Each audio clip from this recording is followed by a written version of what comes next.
بهاتنا ولاتین روجاوای کردستان جبو هرما کردستان او پنابریا وان لکمپین پنابریه لناف پارێزگەهên herêmê û belavbûna wan li nav bajarên herêmê gelek caran pêwistiya wan bi parêzeran dibe. Heta ku girêbesta hevjînê yan hinek arîşên xwe çareser bikin. Ji ber vê yekê jî Ofîsa Peywendiyê Niştîmanî ya Partiya Demokrata Kurdistana Sûriya li herêma Kurdistanê ya li bajarê Hewlêrê beşek taybet ji bo çareserkirina van arîşeyan vekir û parêzerek ji bo vê yekê danîn. ما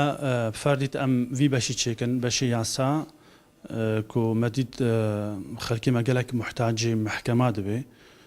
تايبت افيت زواج او ديارة او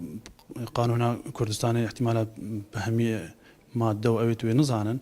جبر قالك جارا توشي هندك قرفتات بن او جيبو مثلا غرامات او جبر زعيف بنا حالة وانا ما بشكل تشكري بشي ياسا کو بشکش کاریوا او اوی کو پنابرت ما ویل کردستانی به محتاج به هندی جام تخازن هر کسی کی کو گرفتک هبه مشکلات هبت المحکمه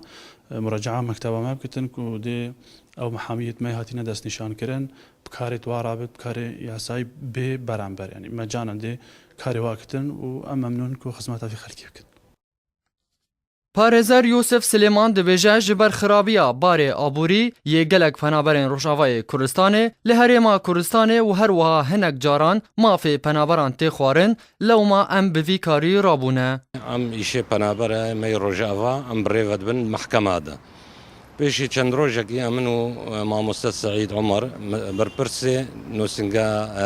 pêwendiyekan Mekteb Alaqat el-Wetanî Partî Demokratî Kurdistanî li Sûriya ما تنسيق كر انه ام شيء بنابرا بكن اموري واي قانوني غايه ما اريكاريا وام بنابرا بكن ولا جاء بكن ناحيه ماديه باتعاب بمقابل